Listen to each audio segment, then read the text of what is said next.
welcome to the Old Time Radio Superman Show, where we just left Jimmy Olsen and Lois Lane about to drink the poison tea. Are they going to drink it? Or is there going to be some stop in time?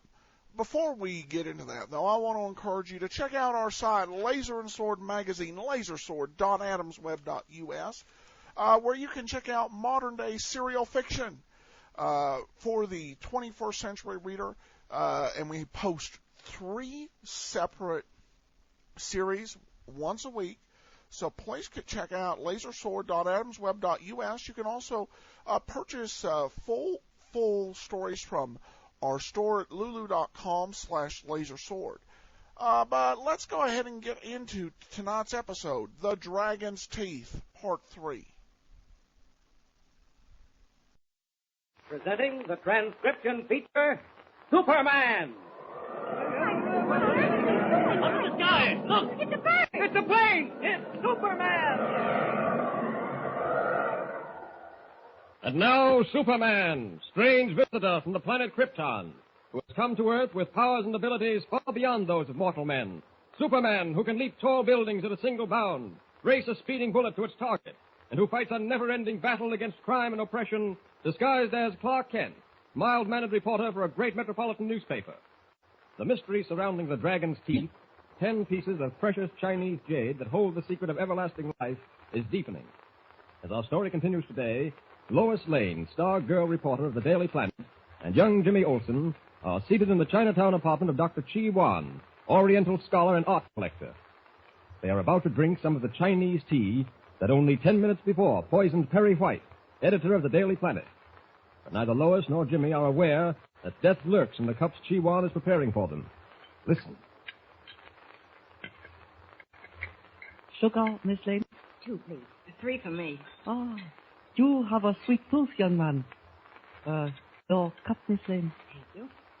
Young man? Thanks. My, this tea certainly is pungent. Yes.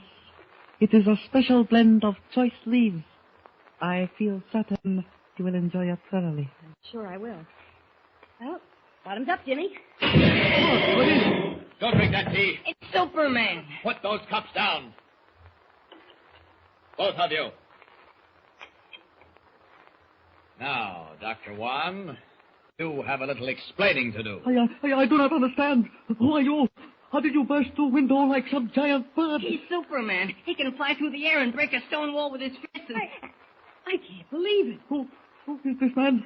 Why does he wear a red cloak? I told you, he's Superman. Who I am is of little importance at the moment, Dr. Wan. There are a few other little matters to be cleared up. Matters that involve murder. Murder? That tea in those cups. It's poisoned. Poison? Gee willikers. No, it cannot be. It is impossible. Look, I will drink it myself. Don't be a fool. Now listen to me. 2 men visited you less than half hour ago. Is that true? Yes. Mr. White and Mr. Kent. You served them this tea, didn't you? Yes, but I... While you were out of the room, Mr. White drank some of the tea. In less than a minute, he collapsed, gasping for breath. He was rushed to the hospital, where even now he is lying at death's door. No. It's all right, Miss Lane. Everything possible is being done for him. The doctors say he has a good chance. You poisoned him. And you tried to poison us. On the honor of my ancestors, I did not. One moment. There's a taxi waiting at the door, Miss Lane. I think you and young Jimmy had better go. I'll take care of Dr. Wan. Oh, I'm afraid to go downstairs alone. You see, someone tried to attack us when we came here. There's nothing to be afraid of. I've seen to that. The driver has instructions to take you back to your office. I don't suppose there's any way I can thank you for what you've done. Yes, there is. Don't mention having seen me to a soul.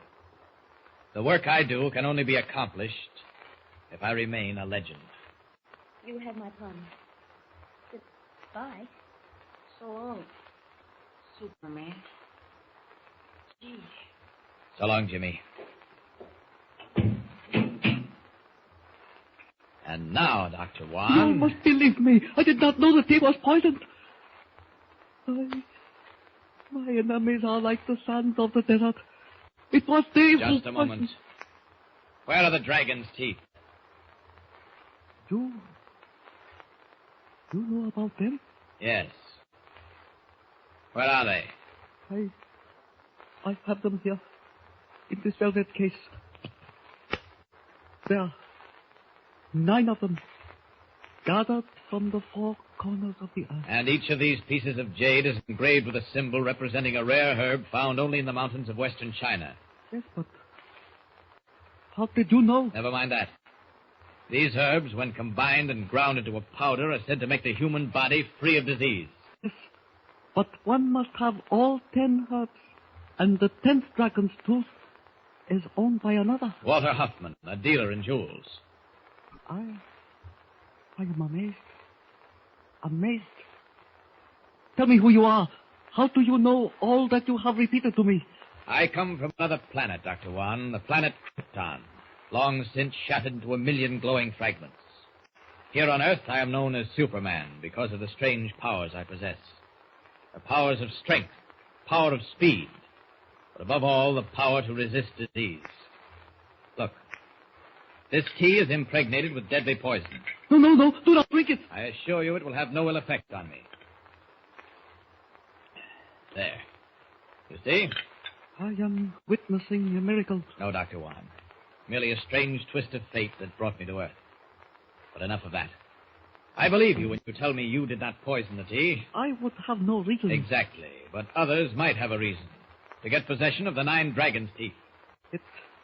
It can only be Hoffman. Whoever it is, I will help you. If there is anything at all in the magic of these 10 herbs, it must be given to humanity and not used for personal gain. You speak, Superman, as I myself have spoken. Good. Then we can work together. Now tell me more about Walter Huffman. He is a man who has dealt in jewels for many years. Yes? He is shrewd, unscrupulous. A man who would not hesitate to crush anyone who stood in his way. Hmm? Where can he be reached? He maintains an office in the city building. But let me warn you, he is dangerous. Thank you. I must go now. What about the dragon's teeth? You wish to take them with you? They are not safe here. They will be safe until tomorrow, at which time Mr. Kent will call for them. Now remember, not a word of this to anyone. Nothing shall pass my lips. I will unlock the door for you. The door? The window is good enough. The window. Goodbye, Dr. Wan. Goodbye. And blessings. Up! Up! And away! It is miracle. My eyes have seen miracle.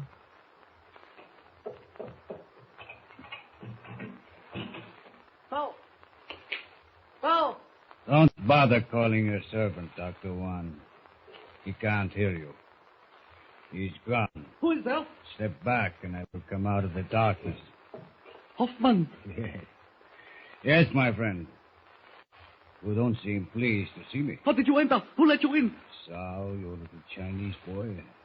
I paid him well. No, you are lying. Why should I lie?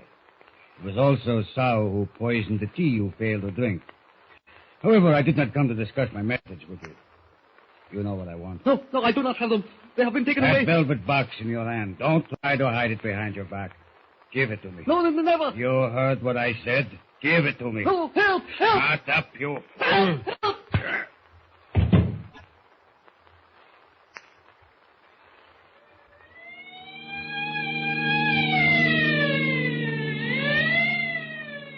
Calling Radio Car 782.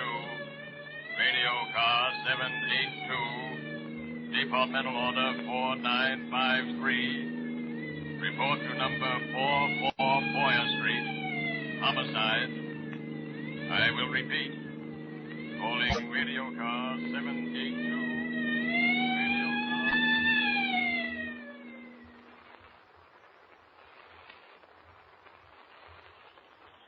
Copy, boy, copy. Yes, Mr. Horgan. Here, rush this down, Jimmy. Tell Riley to squeeze it into page 2. It's a Chinaman, but he's important. Gee, Willikers. Dr. Dr. Juan. Well, do you know him, Jimmy? You bet. Miss Lane. Miss Lane. Miss Lane, look at this. Chinese scholar murdered. Yep. Dr. Chi Wan, eminent authority on Oriental art, was beaten to death tonight in the living room of his apartment at 44 Boyer Street. Jimmy, is this your idea of a joke? It's no joke. Honest, it isn't. It just came in on the teletype at police headquarters. Read the rest of it. Okay. Superficial examination revealed that Dr. Wan had been struck with a blunt instrument. Oh, Jimmy, this is terrible. Why, we spoke to him less than a half hour ago. That's right. Perhaps Kent just called from the hospital. He's with Mr. White. I'm going to rush down and talk to him about this. Can I come? No, you'd better stay here. I'll be back soon. Miss Lane, you don't think Superman... That's just what I'm wondering, Jimmy. I'll see you later.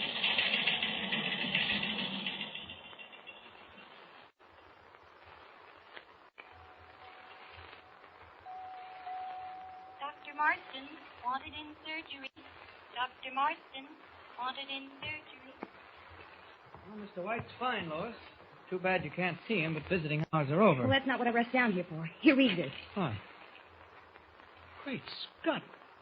Why, this is impossible. I just left him. You just left him. Well, I mean about an hour or so ago. Well, anyhow, listen to this. Jimmy and I were sitting in his apartment less than a half hour ago. Suddenly, a man in a blue costume and a red cape came crashing through the window. Jimmy recognized him immediately. Who was it? Superman. Oh, Lois, don't tell me you believe Superman really exists. Well, I saw him with my own eyes. He seemed to know my name and Jimmy's name. In fact, he knew everything. If it hadn't been for him, both Jimmy and I would have swallowed some of the same tea that poisoned Mr. White. I don't get the point of all this, Lois. I'm coming to it. Superman suggested that Jimmy and I go back to the office. He had a taxicab waiting for us outside Dr. Wan's house. We left him there alone with Dr. Wan. I still don't understand. He was alone with Dr. Wan. And the next thing, Dr. Wan's murdered. Oh, but Lois, you don't think... I'll tell you what I think. Superman knows who killed Dr. Wan. Just jumping to conclusions, Lois. Maybe I am. But I'm going to find out if it's the last thing I do. I'll spread this story across the front page. Listen, if Superman is half the man he's supposed to be, he'll step forward and tell all he knows. Dumbfounded, Clark Kent stares at Lois. For the first time in his career, his double identity is in danger of being exposed. What will he do? Don't forget to tune in next time for another thrill-packed episode with Superman. Tune in the next thrilling installment of the transcription feature, Superman. Up in the sky. Look!